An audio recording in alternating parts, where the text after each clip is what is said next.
అని జ్ఞాపకం చేసుకోండి. సామెతలు 27:14 వివరించగలరు. అంటే ఎట్లా అది? పరిశుద్ధాత్మ పొందుకున్న వారు పాపములు చేయరా? పాపము చేస్తే పరిశుద్ధాత్మ వారి నుండి వేరవుతుందా? పరిశుద్ధాత్మ పొందుకోవాలంటే ఏం చేయాలి?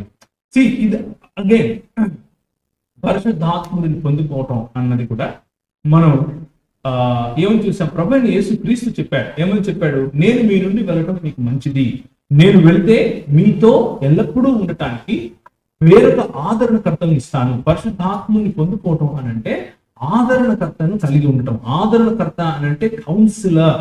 కౌన్సిలర్ అని అంటే ఒక ప్లీడర్, ఒక లాయర్ మనతో తిరగటం అనమాట. ఆయన మనలో ఉన్నప్పుడు మన నిర్ణయాలు ఎలా తీసుకోవాలో చెప్పేవాడు, మనం ఎలా బ్రతకాలో చెప్పేవాడు, మనం ఈ పరిస్థితుల్లో ఎలా స్పందించాలో చెప్పేవాడు. ఇలాంటివన్నీ చేయటం పరిశుద్ధాత్ముడు మనకు ఇచ్చేటటువంటి దృక్పథంలో మార్పు తీసుకుని వస్తాడు. కానీ ఈ రోజుల్లో పరిశుద్ధాత్మను పొందటం అని అంటే అదేదో పూనకం వచ్చినట్టో లేకపోతే ఇంకేదో అని అనుకుంటున్నారు. ఇప్పుడు కొన్నిసార్లు పరిశుద్ధాత్ముడు మనం తాకినప్పుడు మనము వేరు రకాలుగా స్పందిస్తాం.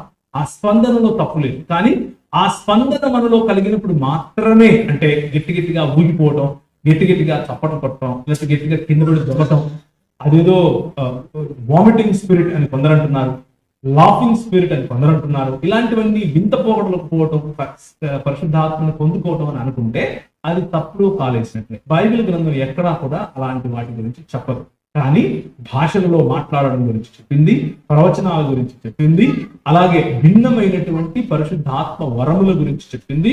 ఆ వరములలో అడ్మినిస్ట్రేషన్ ఉంది, ఆ వరములలో రాజ్యం ఏలడం ఉంది, ఆ వరములలో భాషలు ఉన్నాయి, ఆ వరములలో నీతి కార్యాలు ఉన్నాయి, ఆ వరములలో దాన్ని ఏమంటారు హాస్పిటాలిటీ ఉంది, ఆ వరములలో ఇలాంటి చాలా వరాలు ఉన్నాయి. ఆ వరముల యొక్క లిస్ట్ ఎగ్జాస్టివ్ కాదు. ఈ రోజుకు మనకు కావలసినటువంటి అన్ని తలాంతులను ఇచ్చువాడు పరిశుద్ధాత్మ దేవుడు. ఆయనను పొందుకోవటం అని అంటే యేసుక్రీస్తును పోలి జీవించేందుకు కావలసినటువంటి వనరులను పొందుకోవటం అని అర్థం. అంతేకాని పూనకాలు రావటమో లేకపోతే ఇంకేదో